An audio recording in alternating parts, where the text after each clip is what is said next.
Hey there, Anna Burnett. How are you today? I'm doing very well. Thank you so much for having me. Well, it's a pleasure to have you on the red couch today.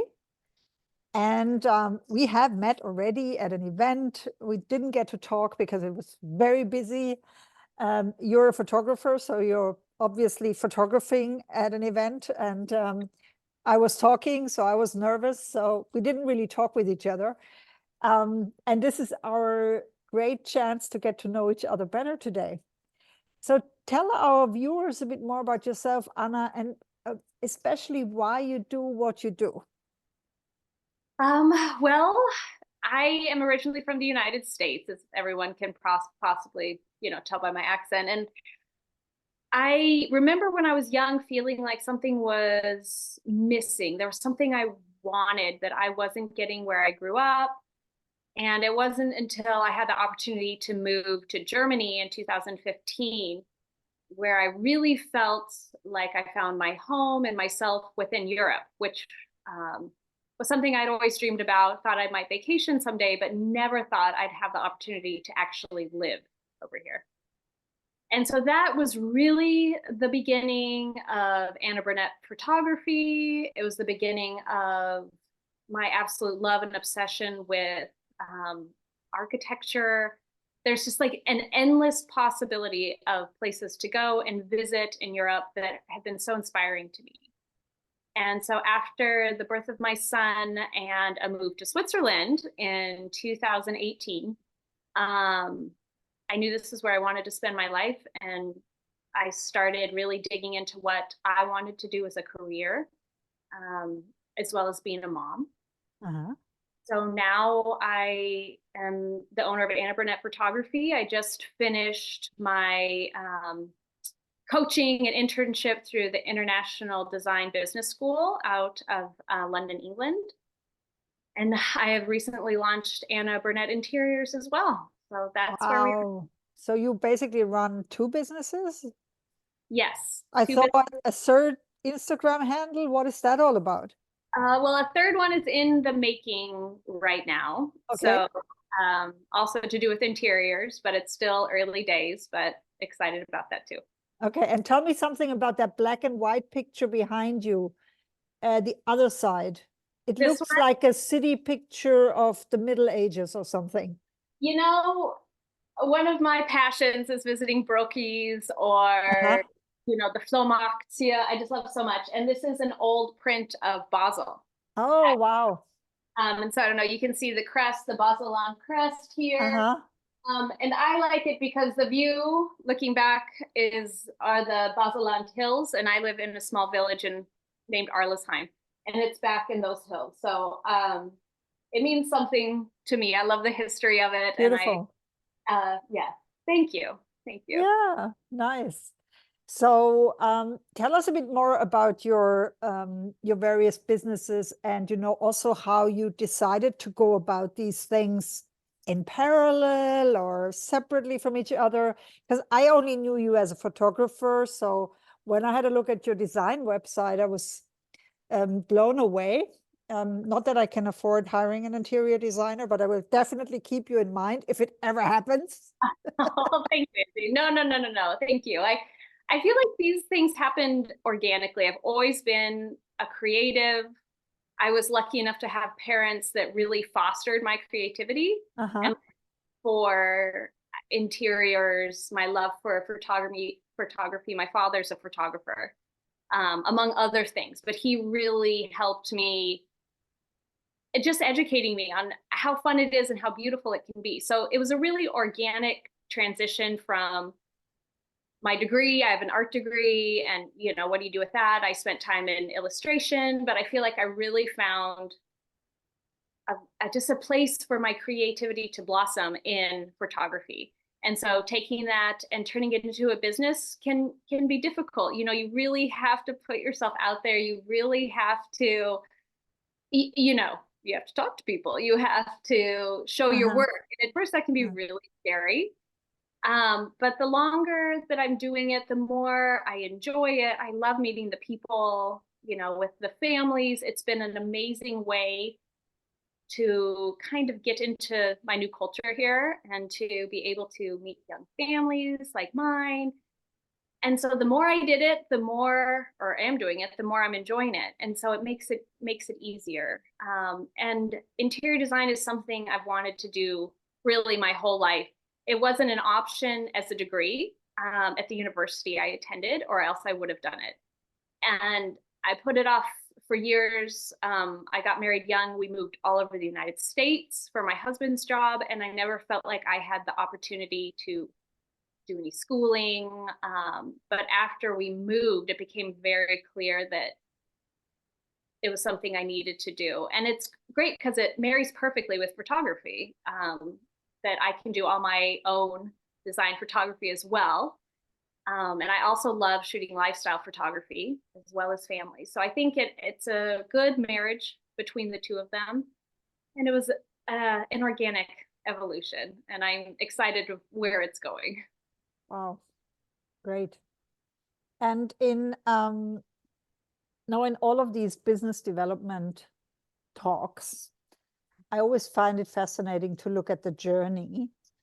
But also I really find it important that younger women, especially younger women in many countries in the world, they also see us as entrepreneurs, female entrepreneurs, as role models for, all the options that are out there.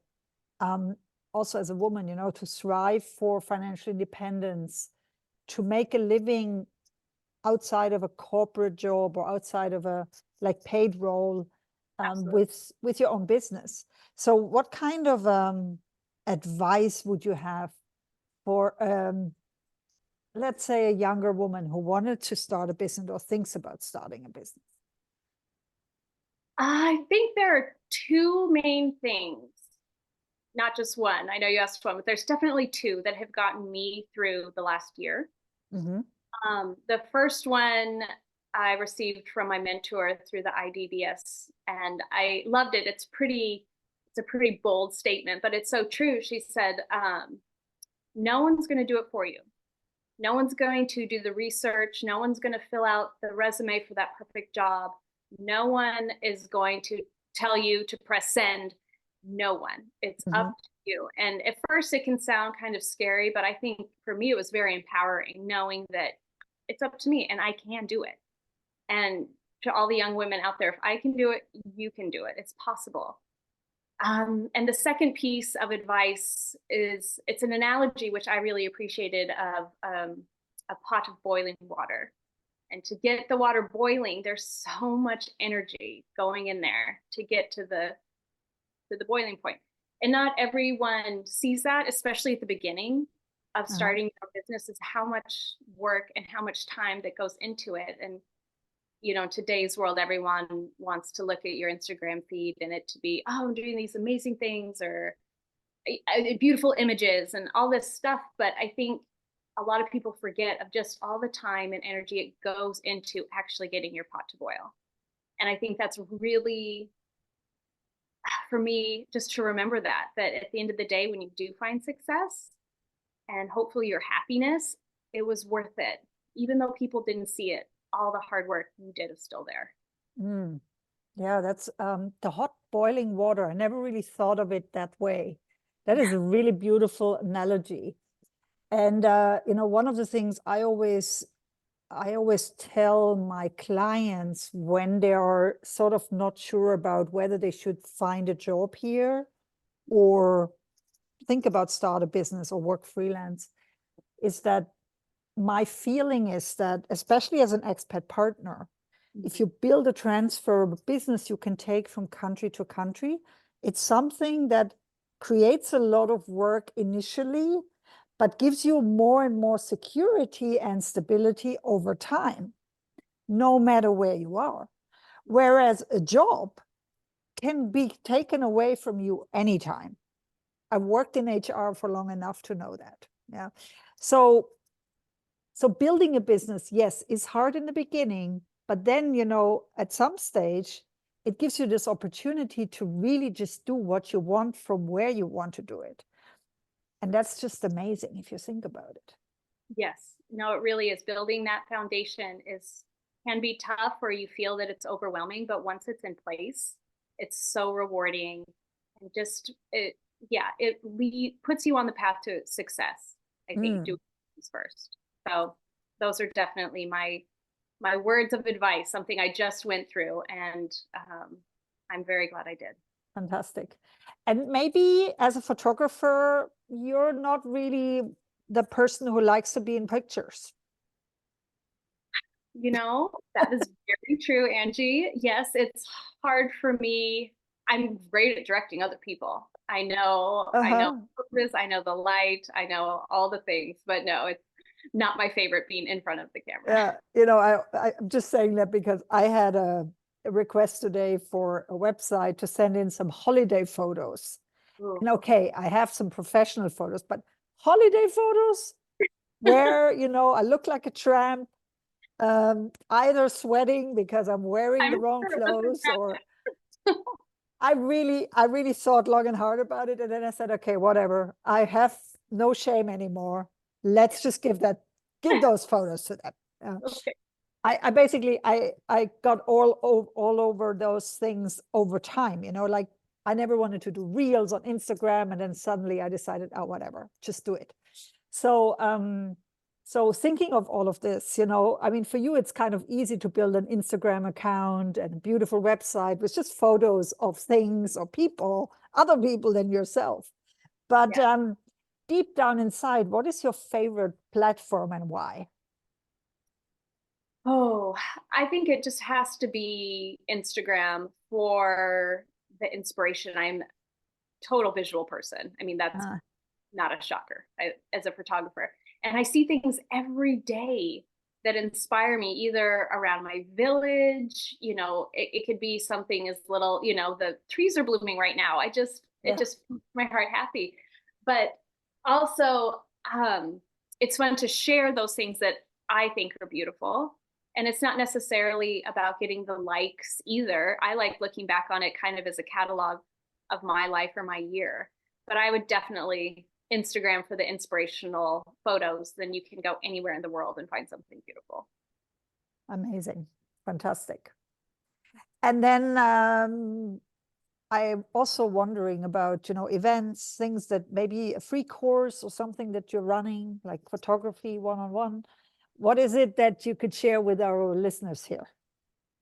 Um, it's funny, I've been actually talking to a lot of other students that finished the interior design course with me because obviously having nice photos of the interiors you designed is important. The images you put out there for your business are important. And so I would say, like, my top tips that I've been sharing are make sure your image is completely square. And what I mean by that is when you look at the horizon line, or even, where I'm sitting now, maybe it's not quite right, but make sure the lines are straight. That can instantly make your photo look way more professional. So have it be on an even keel, if that makes sense. Uh-huh. And my second tip would probably be boost up your light. A lot of photos I see are too dark, or the subject is too dark. You can't see what the photo's about. So even just by using the little tools you have on your phone, you can just make it just a little bit brighter, and it will change your photo. So make your photo straight, make your photos a little brighter. And I think it makes for a perfect combination, just to give you the little bit that you're looking for. Oh, fantastic. That's great of you to share those tips with us. Thank you so much. So we will also have your links in the show notes. I'm assuming people can contact you on all media. And well, I wish you all the best for your endeavors, and look forward to also hearing more about your new project. I'm gonna definitely follow you on Instagram to see what's going on there. And as I said, if I ever need an interior designer, Yeah. you're my girl.